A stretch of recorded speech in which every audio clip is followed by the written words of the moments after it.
All right, so this is the 10,000 mile review of my Rivian R1T. I'm currently in Charlotte, North Carolina, and I'm driving it back to Phoenix, Arizona, 2,100 miles. As this video progresses, I'm going to talk about the charging costs and the time that's added onto this trip with both of those and share my experience as the video progresses, and then talk about what I like and don't like about this over the first 10,000 miles on my Rivian R1T. Currently at a charge point here that I was able to plug in and get great parking at the Charlotte airport because I have an electric vehicle, and look, we're saving the planet. We're saving the planet. All right, plug-in number one. Look at that, one-handed. Getting, okay. Sometimes you can't find it the first try, but we're in, baby. 36 cents per kilowatt hour. We're charging up. Also, right outside of an REI, just perfectly on brand for Rivian. It's kind of funny how Tesla and Rivian have totally different charging stops in a lot of cases, and Rivian going with the Outdoor Adventure Company right here at REI. Also, a big thank you to Fantic for sponsoring this video with their X8 Deluxe tire inflator package, X9 Pro tiny tire inflator, which is really powerful and small, and finally their V8 Apex 4-in-1 car vacuum, which came in handy on this trip, as you will see in a little. For each of these products, I have a 20 to 34% off discount code on Amazon, and they are in stock and ready to ship. Fantic, thank you for sponsoring this video. Also pretty cool here, you can see my cabinet is green because it's charging. Also, these other ones are not doing the rainbow color. In real life, they're just all white right now, but cool to see from a distance that the car is charging and ready to go. But another thing is there's some V4 Tesla cabinets over here. So we're gonna check these out. So this is actually locked in here until you actually access it through the app. The cabinet is huge. It's probably about 6'4", 6'5". And then they also have trash cans right there. The Rivian charger's right over there. No trash cans, but cool to see these put in. Obviously, the big difference is a massive cable, and I think these charge up to 350 kilowatt. It's amazing how dense the networks are becoming. You're starting to have choices wherever you go. All right, let's start with some things that we like about my Rivian after 10,000 miles. So as we're charging up here, the first thing that I've really liked is this is a software-based vehicle, so it constantly gets updates, and in one of the recent updates, it gives you Apple Music. Now, if you have Apple Music, great. And while this is cool and they give you a 60-day free trial of their streaming, I have to sign in and sign up and all that stuff. So I'm not actually going to do it. But if you use that or Audible, this was just added into the infotainment system, and they've done a really nice job with that. Another software update that they did is when you swipe over here, you have all of these quick controls. These are all things that you're going to need to access often. So putting the tailgate down, turning the lights on or off in the cabin, closing the mirrors, opening the hood, charge port, all that stuff, highly useful. And it has pet comfort, so you're able to turn that on and leave the cabin on and be able to monitor the temperature in here, whether you're running into the grocery store or you're actually leaving your animal in the car for a short period of time. I just think having those features and the updates that they've done to this car, even the suspension, look at this. So it's on kneel ride height right now, meaning the car will lower when it's put into park so you can get out easier. 3 adaptable settings for each of stability, regenerative braking, and the ride feel for soft, medium, and firm, all of that stuff. You know, this car came with just soft and firm, and I was like, man, it'd be better if they had just one in between. Not only did they add one in between, they enhanced each of the suspension settings with the damping and spring rate, everything, and made it better in every way, and I absolutely love that. Now, the other thing that's interesting is the Rivian chargers actually take longer than the Tesla chargers to get charging. With the Tesla chargers, within seconds, bam, you're charging. This takes 30 seconds to a minute. Not a huge deal, but just something that I've noticed over time. Also, every Rivian currently comes with heated and cooled seats. The cooled seats work great. And again, software-based vehicle, the power of the Rivian app. It's not as in-depth as Tesla's. They're not on that level yet, but they are certainly on their way. And if you didn't own a Tesla, you wouldn't know the difference. It's really well done, and I applaud them for doing the things that Tesla does well and implementing it in Rivian's own way while having better initial build quality, I would say. I mean, Rivian's started in 2022, and I think their build quality of the vehicle is better than Tesla's was you know, years ago when Tesla started, but I think Rivian also has some software more glitchy issues than Tesla had. So there's a trade-off wherever you go. Also, the other thing to keep in mind when you're looking at these online is the negative rises to the top. So you might see one car that had a crazy issue out of 10,000 cars. And it's just unfortunate that that's how the world works, but keep that in mind. It's not like every single Rivian owner is on the Rivian forums and makes YouTube videos. So just keep that in mind. I think generally people are gonna have a great ownership experience, and that's that. Also, this is how the navigation system looks. It shows you all of your charging stops, 25 minutes, 1 hour, 22 minutes, 16 minutes, 1 hour. But it shows you all your charging stops as we go across the country. You see the first 3 that we hit are Rivian Adventure Network chargers, so that's great. And then it says charge to 155 miles at 45%, so right there. And then you can just hit continue on your trip. So what I like that Tesla does here is they kind of say, you get a notification to your phone, your car has enough charge to continue on your trip, and then you can make the decision, do I want to keep charging or am I ready to go? So I really like that. The other thing I absolutely love about my Rivian is the fact that it delivers on its mileage. And this is a large pack performance with 22-inch wheels. You can get over 300 miles of range at highway speeds with no tonneau cover. So it's really impressive the range you're able to get with this being a truck, being an inefficient, sitting up high. The air suspension though, while if you put it into automatic, the air suspension will go into low mode so the car can be more efficient as you're driving at highway speeds. The air suspension is my favorite feature of the whole vehicle. It's fun to play around with. It's fun to lift it up high or sit it down low in sport mode. It's very useful in my opinion. Now, one accessory that I have to plug is this net, this cargo net. So I don't have a tonneau cover because it's $1,800 and I leased this. I just didn't want to pay for it. So I got this from Amazon. I'll have it linked down below. This is incredibly useful. It comes with the carabiner hooks, locks everything into place, and you don't have to worry about it. Even if you do have a tonneau cover, you would still need to use this for times when things like this sit above the cover. It's just so useful and small and cheap, and I've just found it to make this bed space way more useful. One thing I don't like is this air compressor. I wish the car didn't even come with it and just came and just was cheaper. But this right here is always flapping in the wind like that. So that's kind of cheaply done.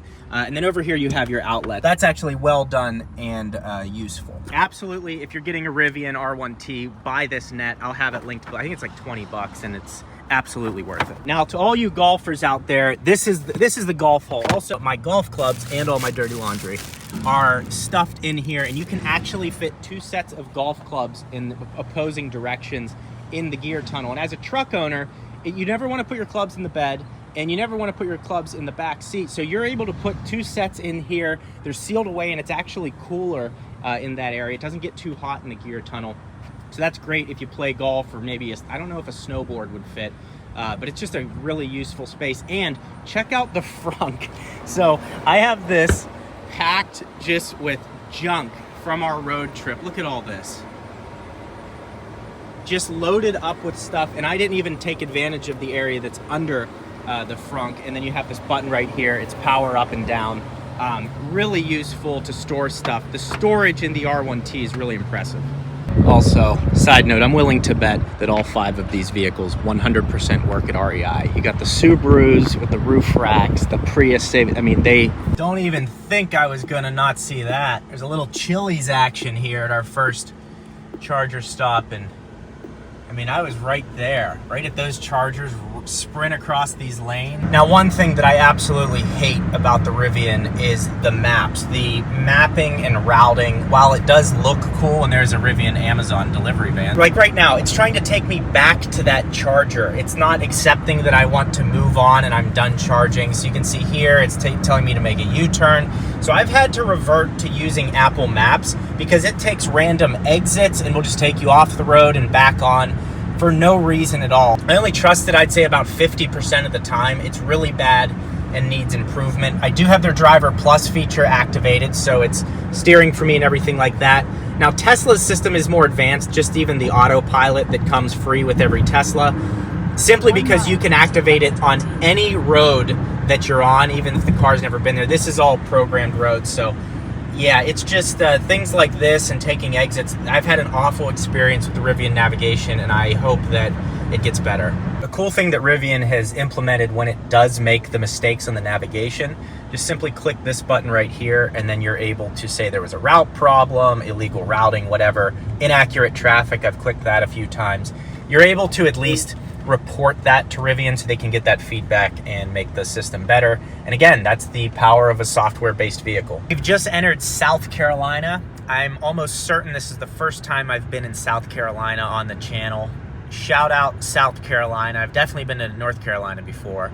That was years ago. But anyways, South Carolina subscribers, I appreciate your support. And hey, if you're not subscribed to this channel, would you mind subscribing? Would you mind? You can always unsubscribe. There's no fee. Unless we get money for you. Wow. She got a peach on her, but she ain't a princess. To all of you BMW fans, there's the BMW Performance Driving Center. You can, I think this is Spartanburg, South Carolina, where you can take delivery of your BMW and drive it on a track and everything. So that's pretty cool. Also something that I want to do someday. I had to make a stop before the next charger. I'm in a KHOLS bathroom. This is one of the finest blowout facilities I've ever seen. So if you need to go to the bathroom, look for a KHOLS. Look, even the men get a couch.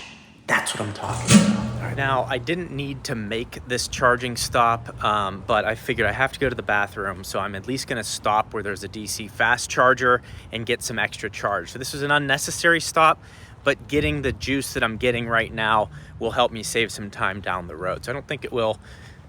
Also, it's just a real world test. People are like, I drive 700 miles and I don't go to the bathroom. It's like, well, that worries me about you. After that stop there, I actually had to manually remove that supercharger stop, and now it's recalculating the route. It was trying to route me back to that high-speed charger, and then there you go, it finally pops up. Yeah, it's just really laggy, and I don't know, it's untrustworthy. Just entered Georgia Information Center coming up. There's a Toyota Tundra behind me. He has tinted windows rolled up beside me and either gave me the middle finger or the peace sign. If I were to bet, I think it was peace, but he is following me now, so we'll keep you posted. So this does say use the other side. However, there's no one here, and by using this side, I don't block anyone from taking away from a charger. So I am going to use this side despite what it says. Arrest me. Beautiful roadway here in Georgia. Massive. What are those Georgia pines there? Just massive pines on the side of the road. Looks like perfect shrubs outlining the great American road trip. I feel grateful I'm able to do this for a living. There we are, baby, Alabama. Big wheels keep on turning. Bezos came in with me in the Amazon truck. We're here, we're Alabama, first time on the channel. Alabama subscribers, hello. If you're in Alabama, you're not subscribed. You better lock it up right now. You better lock it up.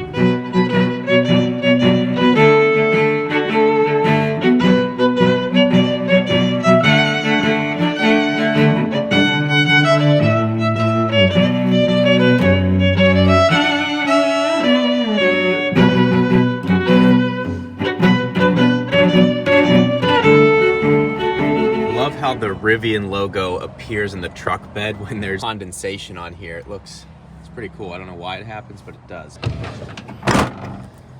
Now, because it's the morning here, the tires have been able to cool off overnight. You can see the current PSI on my tire is 41. It's supposed to be at 48. So this is why I wanted to show you some of these products from Fantic. Like, look how small this thing is. It can pump it up to 150 PSI. And you are able to cycle through different settings. So we're currently on car.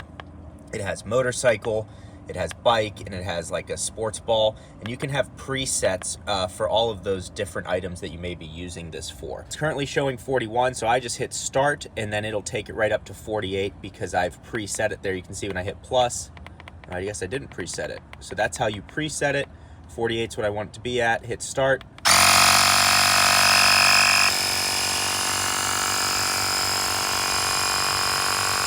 $109.64 of cost of charging, and 1 hour and 14 minutes time spent charging. Now, the 1 hour and 14 minutes doesn't include the time that I actually spent here at this Holiday Inn Express. They have Tesla superchargers here. This was my hotel for the night, so I plugged the car in and went into the hotel. It wasn't like I was waiting to go to the next destination, so I didn't count that because I just let it sit on the charger for an hour and get up to like 95% state of charge. So $109 spent. This does include what was used there. That was like $48 to get it almost fully filled up with gasoline and diesel. So there's our current costs after day one. Here's another thing you may not think about is, yes, on the inside of the car, it does show the PSI. You can see right here, it says updated yesterday. So I actually have to drive for a few minutes for this to accurately update. But because I have this, I'm able to see what the current PSI is in the morning and get it tuned up. And this is so small, like I can fit it right down there next to my charging adapter, and I don't even have to worry about it getting in my way. So the form factor is excellent. When you put the top in to go into storage, you can see right here, it turns the device off. It almost looks like a lock. Stow it away and it's gone. So yeah, highly recommend this product. Discount code on the screen and linked below. Currently on Interstate 20, which is a pretty big artery across the US, and the driver plus feature does not work on this road, as you can see right there. So I'm just on dynamic cruise control, which is just 1 click down, 2 clicks down. You can see it doesn't work. So this is the first like major road where I'm seeing it doesn't work for whatever reason. So that's kind of annoying. Not the biggest deal, but it's just weird that it doesn't work on a huge road like this. I just tweeted out, I just X'd out that Alabama's potentially underrated. It's beautiful here. Mississippi, baby! First time in Mississippi on the channel. Lots of firsts. If you're in Mississippi and you don't hit that subscribe button, what in the hell are you doing? State law, move over, reduce speed for emergency vehicles? Absolutely. No problem. $250 for throwing trash out the window. So if you have trash in Alabama, save it for Mississippi, because Alabama, the fine's $1,250. So if you're gonna do it, it's probably better in Mississippi. I'm kidding. I have to say I'm kidding, because someone in the comments will be like, "Don't you little Cybertrucks." Truck full of Cybertrucks there. I don't know if you can see it. I wish you could take your normal car to the weigh station just to see what you're weighing in at. Why did only trucks get to do it? Anyways, headed through Mississippi. I'm currently in Mississippi, and the road is very unsettling. It's smooth, but there's a lot of like bumps in and the car's getting thrown. And the way that the air suspension is just eating it up, it's like fun to experience. You go over a big bump, just boom, no problem, handles it. And you could change the damping to make it moderate if you want the car to be more tied down. It's really impressive. And again, that's like my favorite thing about the Rivian R1T is the air suspension. Just the adaptability of it, the fact that they can update it through via over-the-air updates has been really good. And it's just delivering on miles. I mean, I've been driving 3 hours now or something like that. It's just, there's still, 95 miles of range left. So it's been really impressive. So this is my first Magic Dock experience on this trip. Black thing there. So that's where the Magic Dock is. So first Magic Dock experience. The only downside is it's only charging at 146. They limit these to 150 kilowatts. So you can see it says limited by the charging station. But that was my first time using that, and the adapter didn't even work here. So I think that's pretty cool. And take a look at where we're at. We got a riverboat casino here, folks. I think that's the Mississippi. Almost has to be. It looks like the ocean. Massive bridge. Another great charging location from Tesla.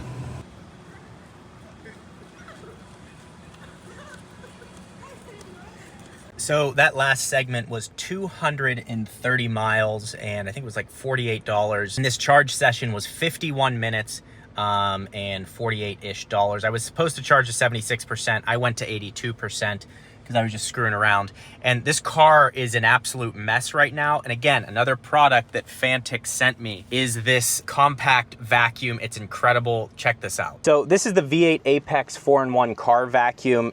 It's incredible. So you have this little filter as well as a backup filter that they give you.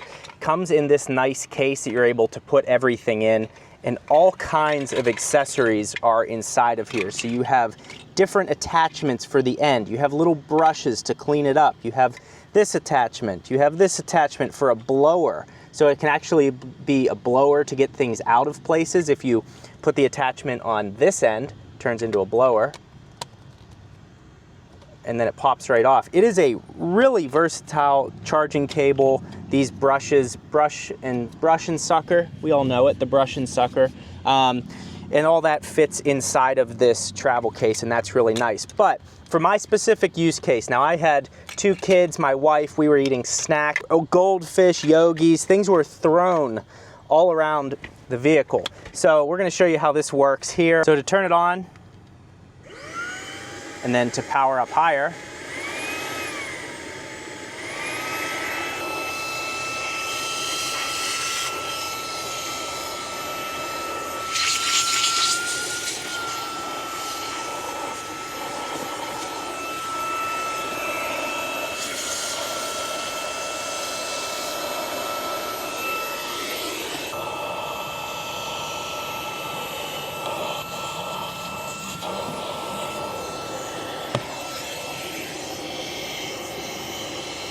so the nozzle is really small and precise on this thing, and then you're able to see like what it cleans up and cleans out in the car. And the reason that I think this is useful, especially with having an electric vehicle, is you're going to be going to charging stops on road trips, and you're going to be able to keep your car perfectly clean.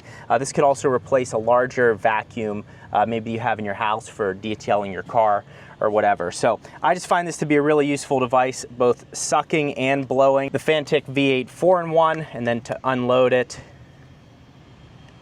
that switch there, and everything is on the inside. I will have a discount code in the description for this, 34% off, and I think this is a great device, and Fantic, thank you for sponsoring the video. Now, I just went up the wrong lane. Now, what you guys are really wondering about is results in the casino.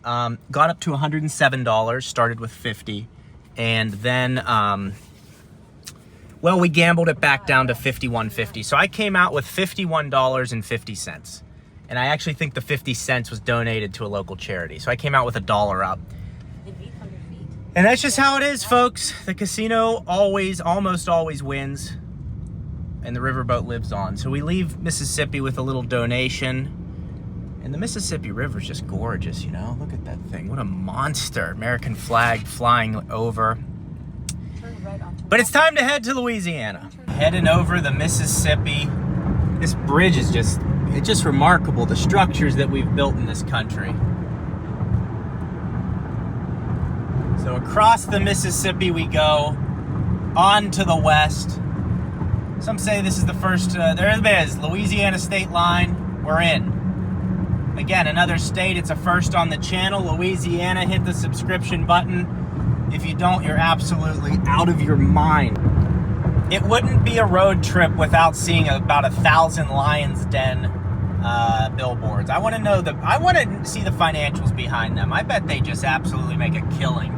Could be great. Could be a great story that someone could do. So the sign back there said, begin alternative fuels corridor. I mean, of all the places, I would have not expected Louisiana to be about that. Maybe they're talking about e-fuels, you know, using vegetable oil and coconut oil and avocados and grapes to power cars, but could that also mean chargers? I don't know. Our next charger stop is a Tesla charger again, because I need reliability. I got places to be. Mississippi was nice. Louisiana, it's just cool to watch the country evolve. There's such a vast country, and we have all these great roads to travel on. The American road trip is alive and well, and I'm doing it in a Rivian using, different chargers. So yes, you can obviously do it in a Tesla, but the Rivian's been excellent delivering on mileage, and getting that real world 300 miles is very important, and Rivian does that incredibly well. So I'm excited to, there's a Cybertruck. Nice. I've seen probably 10 or 15 Cybertrucks on this trip, a bunch on trucks being delivered. Tesla's the only company I've seen trucks full of them heading to be delivered, so that's also pretty crazy. So we're currently heading over the Mothingham Bayou. I don't know what a bayou actually even is, but we're gonna pull a definition up because this is the learning channel now. Bossier City, Louisiana. I went into this Target here, got some food. I actually ate healthy for once. So we got the, little uncured Genoa salami. And I had yogurt for the first time since I was 2.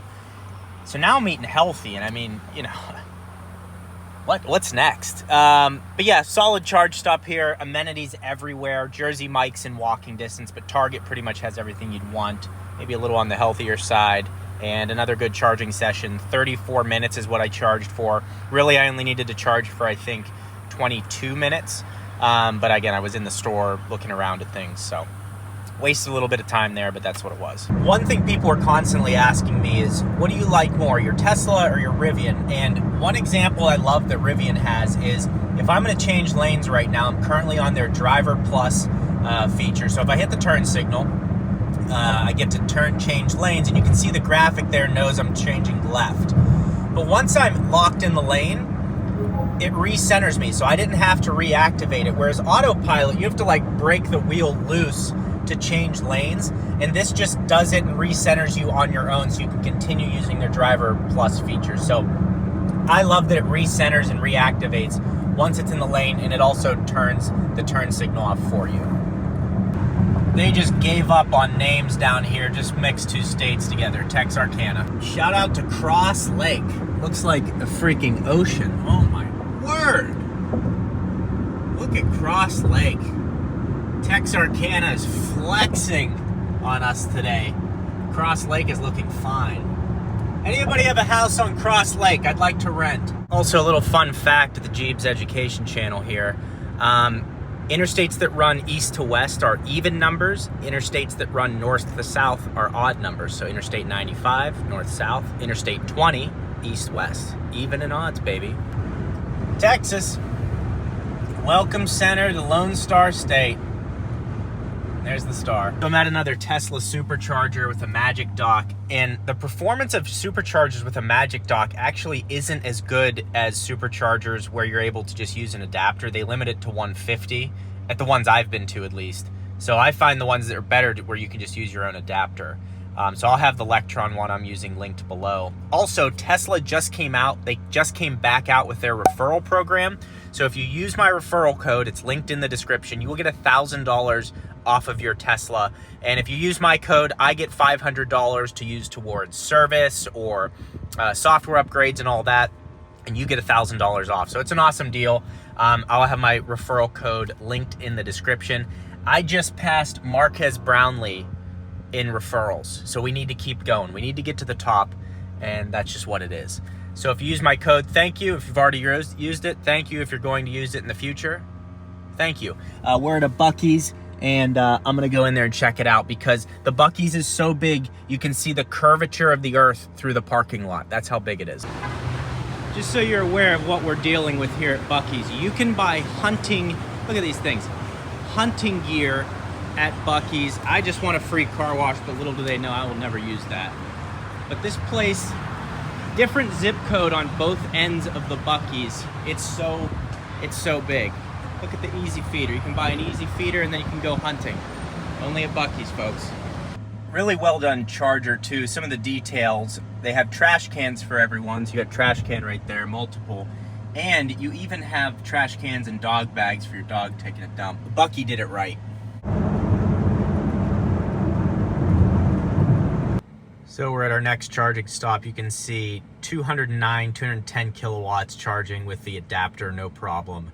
The Magic Dock ones just aren't as good. I'm sure they'll update them in the future, but I like this charging stop here. Somewhere in Texas, we got a Longhorn there. I don't know if it's real or not, but yeah, just getting a little Shell electricity, and gas prices are $2.99, more at 11. Now, a big concern that people have is tire wear on these vehicles, and the Rivian is heavy. I can't remember the exact weight. I'll put it at the bottom of the screen, but it's a heavy vehicle. So take a close look at the tire here, and you can actually see that there is a little bit of cupping on the tops of the tire there. You can see this area right here is higher than this area right here. Just a tiny bit, and again, keeping your tire pressures correct. Again, let's shout out the sponsor again with Fantic. I'll have it linked below. But this tire has worn more than we go to the back here. So let's take a look. Take a good look at this tire. Now take a look at this tire. You can see how there's these markings on the rear still, so far less wear, and I just need to get it rotated. I'm going to take it to Rivian to do that. I'm going to take it to Rivian service so we can see what that experience is like, as opposed to taking it to a third party to do it. You could take your Rivian to any third party to rotate the tires. I just want to see what happens at Rivian. So again, these still showing on the rear, and they are not showing on the front. As you can see, they're totally worn off there. So I think tire wear has been okay. There is noticeable wear, but it's not extreme or really bad.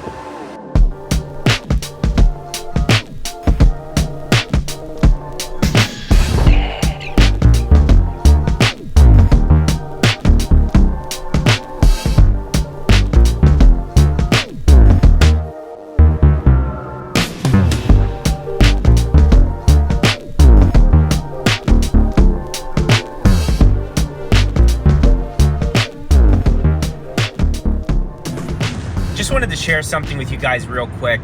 I've talked about this before. I started this YouTube channel in 2011. I've always had a passion for YouTube. And if you don't know, I do this full time, and I started doing it full time with only 29,000 subscribers. And the reason that I had the confidence in myself to do that is because I put in the work in those dark hours, in those years, through college, through jobs, through relationship, through hard times, good times, whatever. I consistently posted and learned and adapted my skill set on this YouTube channel to make it successful. And I didn't realize this at the time, but because I took the time to learn the skills necessary to be successful at YouTube, also while applying what I learned in the business world, in the sales world, and applying all of that information and knowledge into my YouTube channel, is why I was able to make it successful when I got the opportunity to go full-time with only 29,000 subscribers. So it's just something to think about and consider with whatever in your life that you are working on and you're passionate about, and you have this fire inside of you, and you know you can make whatever it is. Maybe it's a lawn care, maybe it's a baking company, maybe it's a YouTube channel, maybe it's a startup, you're looking for funding, whatever it is.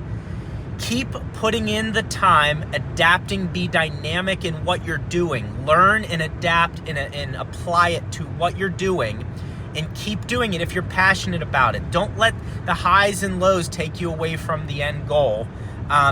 Keep pushing, and when your opportunity comes, you won't be nervous or anything. You'll be ready, and you'll be thankful you put in the time you did while you did it. It'll all be worth it in the end. It has been for me, and I truly believe that anyone that is passionate and driven with something can make it to where they want to go, or get close to where they want to go and find happiness there. So I'm just really passionate about that, and I hope that helps anyone out there. Look at Cisco, Texas. Lord have mercy. Look at Cisco. That's one of the most beautiful water tower cinematic scenes, quite frankly, I think we've ever seen, folks.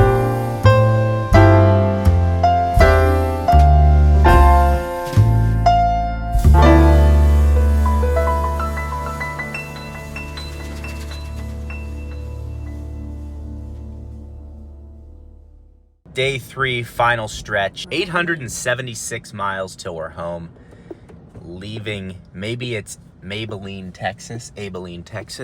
I might be pronouncing that wrong, but every time I pronounce something wrong, I get a comment that says, had to stop watching after he mispronounced that. So we probably just lost a few viewers, but that's okay. Attrition and churn is good here at the Gjeebs organization.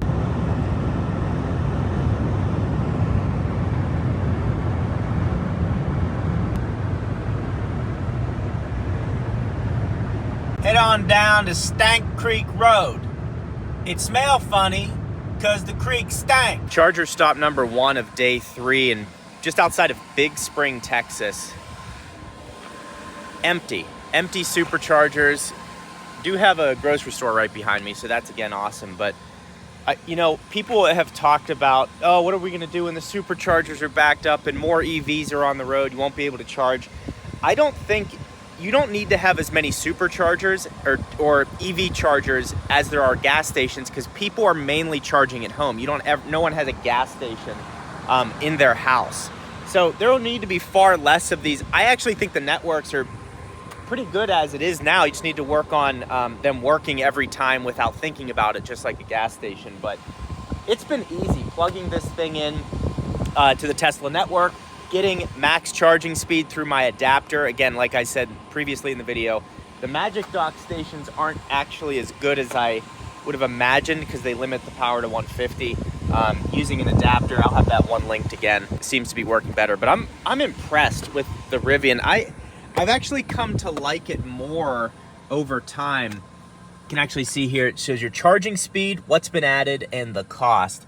So I've really come to, I've liked it. And I actually bought this car with probably the least amount of research I've ever done on a vehicle. I was hesitant at first, and I've just actually come to really appreciate it. It's a sport truck. They have innovation with the gear tunnel. There's storage underneath the bed here. There's storage in the front. I'm able to go really fast. I'm able to go off-road. I love it. I really do. Now, would I still rather have the R1S? Probably. I'd probably rather have the R1S, but I leased it, and they didn't have a lease deal at the time on the R1S. So I also got a notification that the key fob is low on battery. So I mean, I've only had the car, 8 months, and it's already low on battery, so that's kind of weird.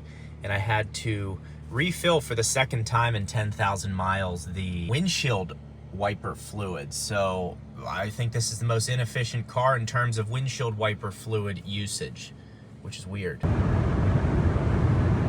In Pecos, Texas, at a Sonic, you have 2 chargers facing the Sonic booths and then 2 chargers facing the opposite way. I thought they were parked in, using a water bottle as a pointer, I thought they were parked in the charger spots, but technically they aren't.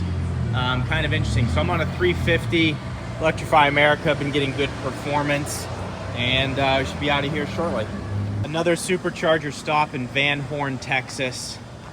Absolutely nobody here, so I parked on the end, that way I'm not blocking anyone. But yeah, it's just kind of crazy how, and they have recycling and trash, and that's all nice. It's just crazy where these are located, and they're empty. So that charge stop in Van Horn, you can see we did 64 kilowatts added and 26 minutes of charge time. Just adding on to our trip total here. But I was actually limited by the charger. It was starting to drag on. The charge time was longer than expected, so I actually left early, and it's going to be a much tighter arrival to this next charge stop. So I am going to arrive. Oh, now it adjusted again. Looks like it changed the charge stop. So we're gonna arrive with 75 miles. I think my next one was supposed to be Las Cruces, but they're being conservative. So I might readapt and go to that charger anyways and get there with like 30 miles of range, because I know I'll make it, but this is, again, being conservative. But as you get more comfortable with your Rivian or Tesla or whatever, you'll be able to make these decisions for yourself and be more efficient on your trips. I'm just trying to shave a little bit of time, and I know I'll be able to do it. All right, I've never pushed the Rivian like this. We're going down to 14 miles of range for arrival in Las Cruces Tesla supercharger. So we'll see how it does. 144 miles away. Says we're gonna get there with 14 miles, and I have 187 miles of range. But again, I trust the range on this thing. I trust how it's predicting it. It's really accurate. And that's one thing, again, that I love about the Rivian. You can actually see the border wall down there. Literally driving along the border for probably 80 or 90 miles till we get to El Paso. It'd be crazy to see, but it looks like the wall ends right there on the left. So I guess that's where you walk through. Rolling up to El Paso, Texas. We are on the border, folks. All right, there it is. There's Mexico right there. You can even tell just looking at the homes almost are like, yeah, it just looks different. Different HOAs over there. There it is. There's a good shot of the wall down there. There's literally a road right on it, right in the Rio Grande. Now, I gotta say, El Paso seems to be going through a lot of growth. I feel like the Land of Enchantment got ripped off by not They should have El Paso, I think. That's, you know, when I run for office, we will put El Paso in New Mexico. That's what I'll run on. That's part of it. Ended up getting here with 44 miles of range left, so actually way more than it thought I was going to. Another nice charger stop here with the Roasted Rooster, which we're probably gonna... Well, we're finally...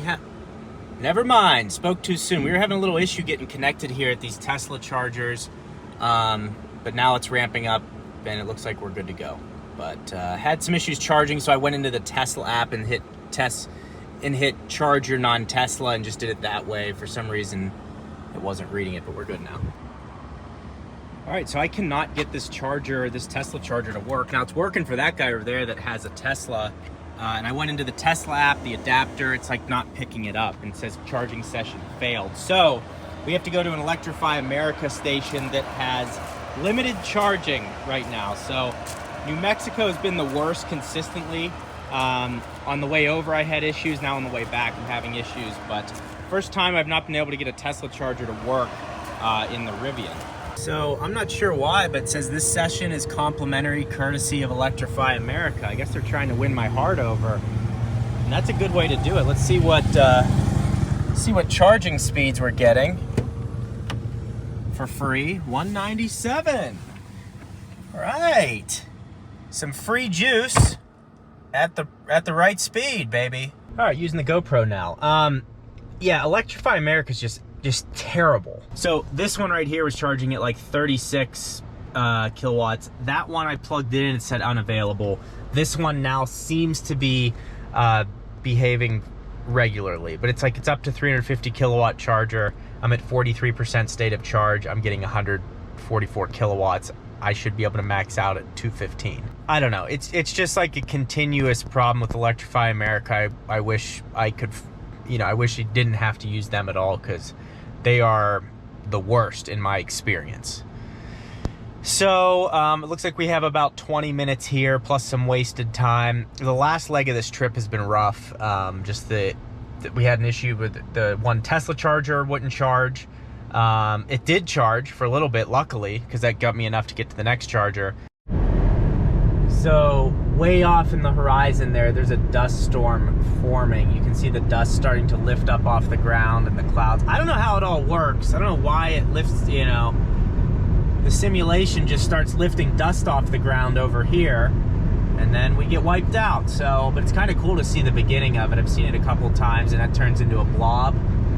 And dust storms are, I mean, they're kindergartners, you know, like it's not gonna hurt you. It doesn't do anything, just blows some dust around. That's all it is. Chief meteorologist Gjeebs, what do you see out there? Well, it's a dust storm, so you can just continue doing what you're doing.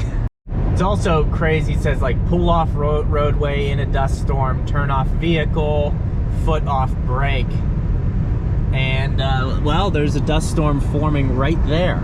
So this must happen here often. There's a lot of sand over there and dust, yeah. The unique problem I just ran into, I'm in Tucson. It's my last charge before I go home. And there's a bunch of Tesla superchargers here, right? But none of them I can use right now because of where the charge port is located on the Rivian. So what I'm gonna have to do is wait for a specific person. Hopefully it's this guy right here so I can pull up on the end and not block anyone. But if it's not him, I'm going to have to block spots to charge the Rivian.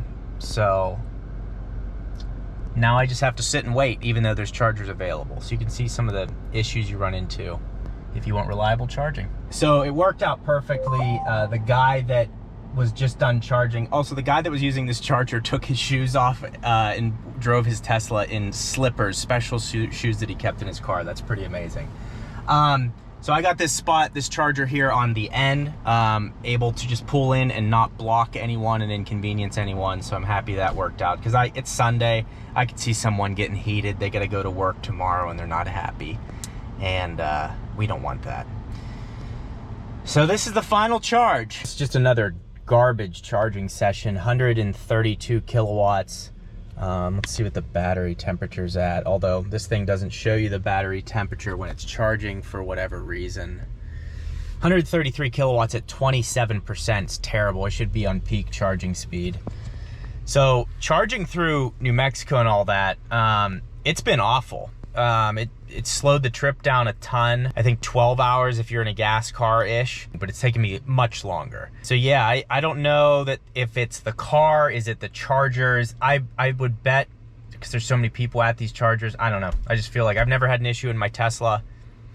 And again, extreme case, but it's the reality of the situation. The numbers for day 3 of this trip were 2 hours and 24 minutes of charging at a cost of $137.33.